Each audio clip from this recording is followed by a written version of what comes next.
தென்னாடுடைய சிவனே போற்றி, எந்நாட்டவர்க்கும் இறைவா போற்றி. திருவாசகத்தில் சிவபுராணத்திலிருந்து சில வரிகளை நாம் சிந்தித்து பேசுவோம்.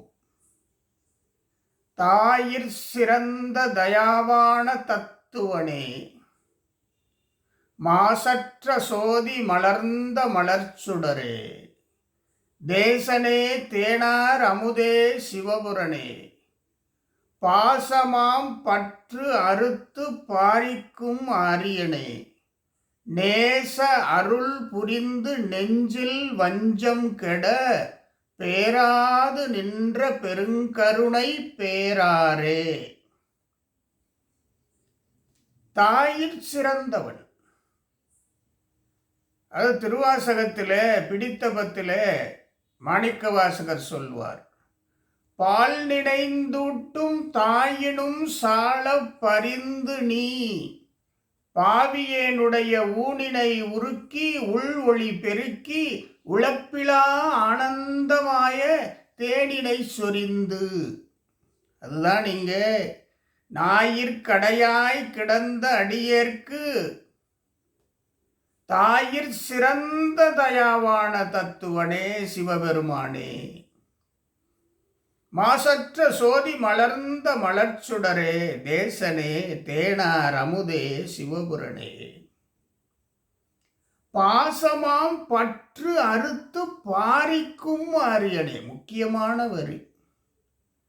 இந்த ஆன்மா பாசமாகிய மும்மலங்களிலிருந்து விடுபடுகிற பொழுது அந்த உயிர், அந்த ஆன்மா சிவமாகி விடுகிறது. இது அவ்வளவு எளிதன்று. சற்று சிரமமான காரியத்தை சிவன் அருள் எளிதாக்கி விடுகிறது. பாசமாம் பற்றறுத்து.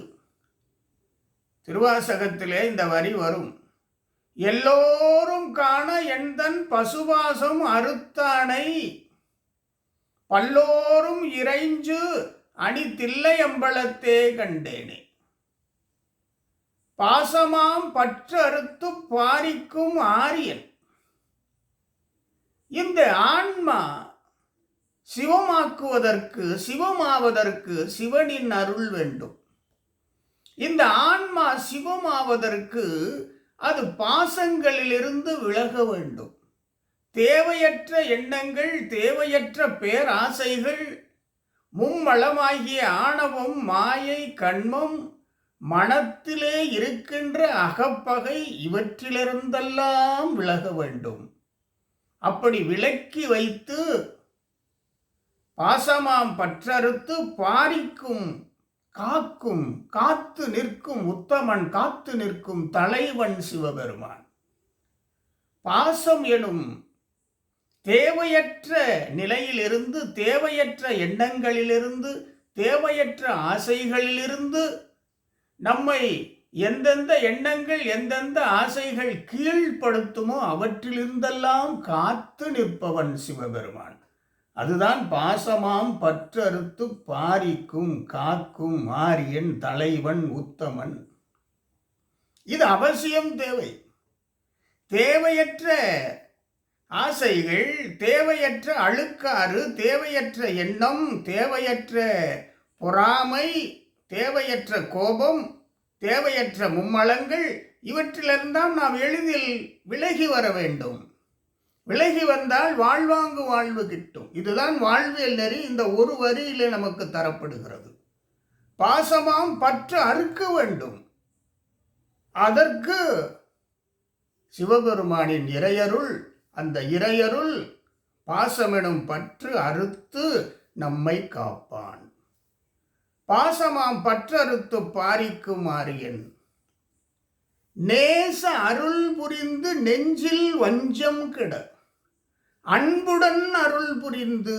அதுதான் அன்பினால் அடியேன் ஆவியொடு ஆக்கை ஆனந்தமாய் கசிந்துருக, என்பரம் இல்லா இன்னருள் தந்தாய், அந்தமில் ஆனந்தம் பெற்றேன். இதெல்லாம் திருவாசகத்திலே வருகின்ற வரிகள். அப்போ நேச அருள் புரிந்து, அருள் புரிகிறார், அன்புடன் அருள் புரிகிறார். அதுதான் நாம் ஏற்கனவே பேசியிருக்கிறோம். இடையரா அன்பு உனக்கு என் ஊடகத்தே. நாம் எவ்வளவு அன்பு செலுத்துகிறோமோ அதைவிட பன்மடங்கு அன்பு ஆண்டவன் நம்மேல் செலுத்துகிறான். அதுதான் நேச அருள் புரிந்து நெஞ்சில் வஞ்சம் கெட. நெஞ்சிலே இருக்கின்ற தீயவைகளையெல்லாம் நீக்குவார். எப்படி நீக்குவார்? அன்பொழிப்புள் அன்பாகிய அருளாகிய இரண்டையும் நமக்கு தந்து, அதோடு நெஞ்சத்திலே இருக்கின்ற இருள், நெஞ்சத்திலே இருக்கின்ற அறியாமை, நெஞ்சத்திலே இருக்கின்ற தன்னல சுபாவங்கள், நெஞ்சத்திலே இருக்கின்ற வஞ்சகங்கள் அனைத்தையும் நீக்கி நம்மை காப்பான், நம்மை மனிதனாக ஆக்கி வைப்பார். அதுதான் இந்த வரி. நேச அருள் புரிந்து நெஞ்சில் வஞ்சம் கெட. இது எவ்வளவு பெரிய அருளாற்றல்! இந்த பேராற்றலை இறைவனிடமிருந்து பெற வேண்டும். அதற்கு நாம் தவம் இருக்க வேண்டும். நேச அருள் புரிந்து நெஞ்சிலே வஞ்சம் கெட. இது எப்படி நெஞ்சிலே இருக்கிற வஞ்சம் நீங்குவது? அதற்குத்தான் ஆண்டவனிடத்திலே நெஞ்சிலே இருக்கிற இருள் நமக்கு தெரியாமல் இருக்கலாம். ஆனால் இறைவன் நம்முடைய இருளை போக்குவான், அறியாமையை போக்குவான். அதுதான் எஞ்ஞானம் தனை அகழ்விக்கும் நல்லறிவே. அதாவது பொய் இருள் கடிந்த மெய்ச்சுடரே, எஞ்ஞானம் இல்லாதேன் இன்பப் பெருமானே. இல்லாமல் நான் ஏன் இருக்கிறேன்? அஞ்ஞானம் தன்னை அகழ்விக்கும் நல்லறிவே. ஞானம் இருக்க வேண்டும். அஞ்ஞானம், அதாவது பேதமை, அறியாமை, அதை அகற்றுவிக்கின்ற. அதனால்தான் இந்த வரி, நேச அருள் புரிந்து நெஞ்சில் வஞ்சம் கெட. நேச அருள் புரிந்து நெஞ்சில் வஞ்சம் கெட, பேராது நின்ற பெருங்கருணை பேராரே. நெஞ்சிலே வஞ்சம் போகிறது, நமக்கு இறைவனுடைய அன்பும் அருளும் கிடைக்கிறது. பேராது நின்ற, நம்மை விட்டு விலகாமல் இறைவன் இருக்கிறான். பேராது நின்ற பெருங்கருணை பேராரே. அதான் கருணை கடல், கருணை வெள்ளமாக பரவுகின்ற பேராறு, பெரிய ஆறு. பேராது நின்ற பெருங்கருணை பேராரே. நமக்கு அருளை தந்தான், அன்பை தந்தான். அன்பு கடல், அருட்கடல், கருணை கடல் நம்மோடு என்றுமே இருக்கும். எவ்வளவு பெரிய பாக்கியம்! இந்த வரிகளுடைய பொருள் எவ்வளவு பெரிய பாக்கியம் நமக்கு தருகிறது.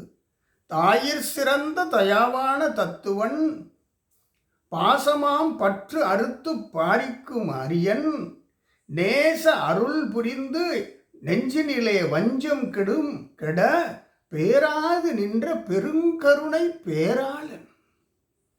பேராது நின்ற பெருங்கருணை பேராரே, பேராளன் சிவபெருமான். எவ்வளவு பெரிய விஷயம்! எவ்வளவு பெரிய அருளாற்றல்! எவ்வளவு பெரிய இறையருள்! நம் நெஞ்சத்திலே வஞ்சமெல்லாம் போக வேண்டாமா? இறைவனுடைய அன்பும் அருளும் நெஞ்சத்திலே நிறைய வேண்டாமா? நிச்சயம் நிறைய வேண்டும். இறையருளோடு நாம் வாழ்வோம், தொடர்ந்து வணங்குவோம், பஞ்சாட்சரம் சொல்வோம், மீண்டும் சந்திப்போம். ஓம் நமச்சிவாய்.